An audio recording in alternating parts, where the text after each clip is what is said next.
Attorney Meredith Simmons? Ako nga. How can I help you?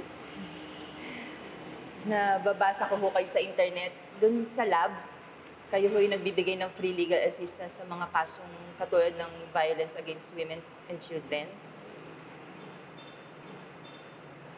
Kailangan ko kasi ng tulong niyo para sa kapatid ko. Look, miss, you can make a schedule with our reception at Keystone, okay? Let's go. Ma'am, attorney, pasensya na po talaga. Pasensya na po. Alam ko ho na maling ginagawa kong ganito na ina-ambush ko po kayo, pero sensitibo ho kasi yung kaso ng kapatid ko eh. Involved ho yung isa sa mga intern nyo na anak ho ng isa sa mga senior partners ng firm ninyo.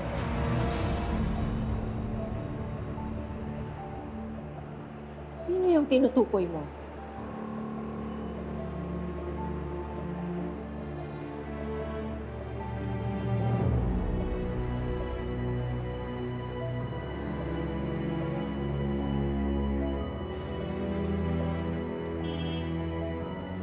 Siya ho ang kapatid ko, attorney.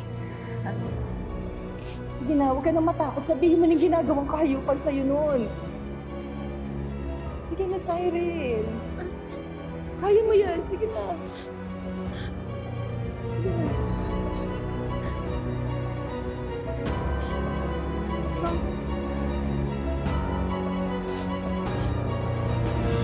Natakot niyo ako, ma'am.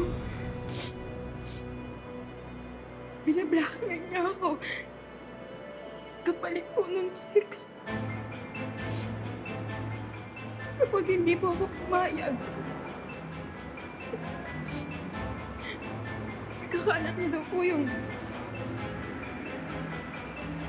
mga videos ko po na nakahubad. Nakahubad. Who would do such a horrible thing? Si Ito po. Si Ito po. Si Ito po.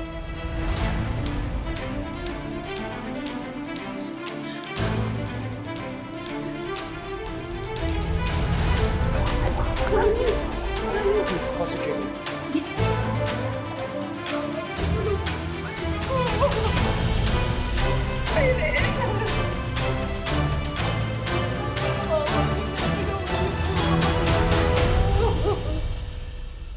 Don't be fooled by her appearance. Maliit man siya, napakataas naman ang kanyang ambisyon. Attorney Lilet is a fraud. Dati lang namin siyang katulong. Inggit na inggit siya sa amin ng anak ko. Lahat ng meron kami, gusto niyang makuha. Kaya siniraan niya kami sa asawa ko para tuluyang mawasak yung pamilya namin. And worst of all, pinalaya niya yung walang hiyang kriminal na nag-rape sa anak ko. Patricia, hindi ka ba titigil? Ha? At bakit ako titigil? I'm just saying the truth. Ipapupulis na kita pag hindi ka pa umalis dito. Sir, hindi ako natatakot. I'm simply telling the truth. Attorney Lilet Matias is a fraud. Kung waring defender ng batas, pero defender naman ng rapist. At hindi ako magtataka kung tinutulungan mo siya, Lorena, dahil napakalaki ng utang na loob mo sa kanya. Dahil siya yung dahilan, kaya hanggang ngayon, nakakagala pa rin ang demonyong anak mong kriminal na rapist sa Ino! Okay ka lang, Iha? Opo, okay na po. Kaya mo na ba? Opo. Sige, dahan-dahan lang, Iha, ng baba.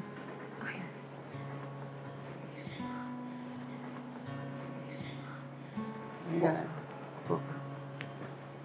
Attorney, handa ko lang po yung mga gamot niya na iinumin. Excuse me po.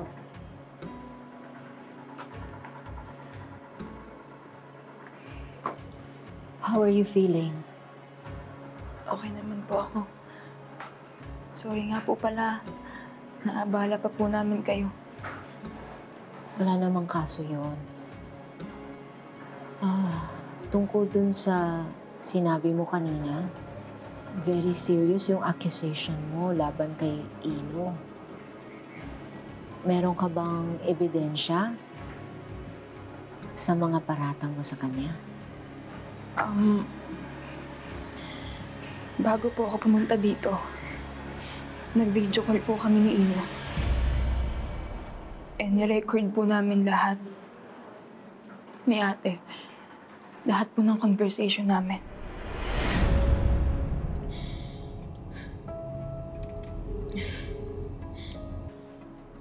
Anong kailangan mo? Ino, nakikiusap ako sa'yo. I-delete mo yung mga sensitive pictures and videos ko. Nakikiusap ako sa'yo, huwag mong gawin sa akin to. Do you think I'm stupid? Kapag biniro ko yun, edi mawawalan ako control sa'yo. I think I'll hold on for them as long as I can. Para gawin ko lahat ng gusto ko. Bakit ba masyado kang fixated sa akin? Madami namang ibang babae dyan eh. Bakit tayo mo ba ako pakawalan? Kasi hindi pa ako sawa sa'yo. Titigilan lang kita kapag nalaspag na kita. Tama nga yung babae na pumalo dyan sa ulo mo. Demonyo ka. Sana nakinig na lang ako sa kanya. If I were you, I'd better think twice bago mo ako taas-taasan ng boses mo. Aba, baka gusto mo mag-viral ngayon yung sex scandal mo. Ha? Ano? Di ba pastor ang tatay mo? At principal sa school ang nanay mo? Ano kaya mararamdaman nila kapag pinipiestahan ka na sa sex scandal mo? Huwag gawin sa akin. Tumawa ka. Please, huwag. Ano? Kukontrin mo pa ba ako? O susunod ka na lang sa pinapagawa ko?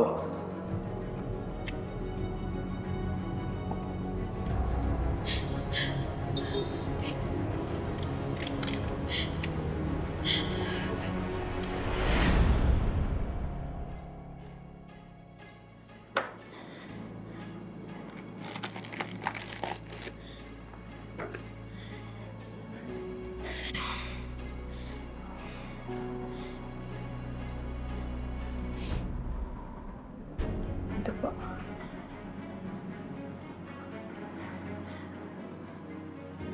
If I were you, I'd better think twice bago mo ako taas-taasan ng boses mo.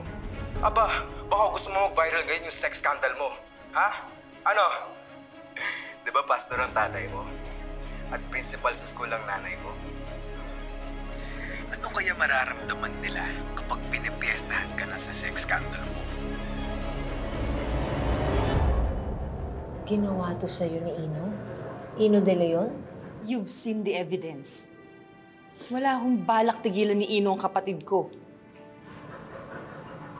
As a mother, I know how hard this feels. And how difficult it can be for your family. Alam ba nilang tungkol dito? Kung pwede ho sana, wala ho munang makakalabas until we have a stronger case. Ayoko pang mag-viral sa social media. Tatakot po ako. Hindi lang po sa akin, pero para din po sa mami namin. She has a heart condition. And hindi ko po alam kung ano pang mangyayari sa kanya pag nalaman niya po yung tungkol dito.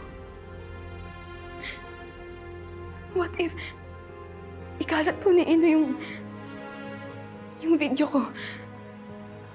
Don't worry. We have legal ways to stop it. And this will take preparation to make the case stronger. Pero habang inaayos ang complaint mo at mga ebidensya, kailangang magpakatatag ka. Huwag kang susuko. Okay?